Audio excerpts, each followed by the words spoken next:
All right, so the last thing that I want to talk about is powder flow, because it is super maddening at times. Now, you guys have the perfect formula for starting out. If you've never run a tablet press before, it is just wonderful. That stuff, I could use that as my sample formulation. It compacts really nicely, it flows really nicely. But even then, there's a few things you should know, tricks. One of them you'll see that's already on here.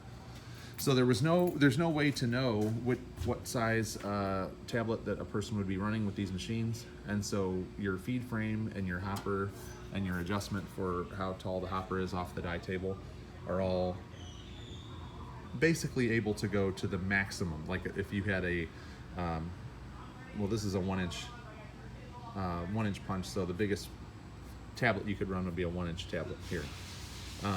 And so if you did a 1-inch tablet at maximum fill, that's a lot of powder. And so you would need this adjustment to raise the hopper off the die table a lot. As you get smaller tablets, you want to lower this hopper down and restrict the flow by restricting the gap between the end of the hopper and the die table. That's the official way to adjust your powder flow. And you want the powder flow pretty well tailored to consumption. In other words, when everything is working properly, this first pocket is full, the second pocket is less full, less full, less full, until the last one. The only reason there's any powder there is because after the lower punch goes, the lower punch likes to overfill, so it comes down, it sucks in powder, and then when it sets weight, it comes up. And so that will eject some powder. So you're never gonna get around the fact that there's always gonna be some powder exiting here and following the inside of that turret all the way around. And there's an inlet on the front of the feed frame that lets the powder back into the start of the whole process, all right? The bottom of the feed frame has cavities cut. You can kind of see the light right there. And they're opposite, so there should be some flow folding back and forth as it travels underneath that feed frame. You won't really see it because unless you're really restricted here, you won't see it because it's happening underneath a mound of powder, right? So all you're gonna see is white powder in every one of those cavities, but it should be less and less powder if you've got this working properly. And you do want it to work properly. If you get too much powder in there, that's when you get powder everywhere.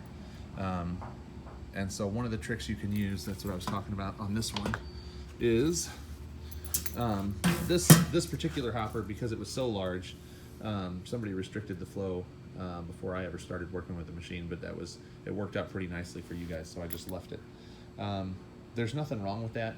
I think the manual says you're supposed to always restrict it off of the die table, but you'll see that's not always practical. You can have a very, very small gap down there, and so sometimes it's better to restrict the flow here, and then you can still work with the height up here.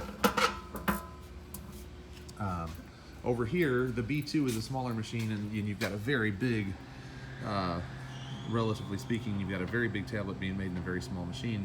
So over here, I had to actually open the hopper up to get it to flow correctly. And then your adjustment here is maxed out. I've got you pretty well as high as it'll go. But that's how you would adjust it, is if you just thread these nuts down, and then your hopper will get closer to the die table. All right, and it's the same thing. You can kind of see the first gap here, and then there's another one under here, and they go opposite as it travels across there. And then you've got a scraper that's going to clean the die table off pretty clean, and feed it back up into the front so it can make its way around again. Hopefully that makes sense to you. You got your table here for a bucket, or just for your tools when you're tooling it up. Both machines got a good table on them there. It depends on how many tablets you're going to make, but you can put a 5-gallon bucket on that and it works out pretty nice.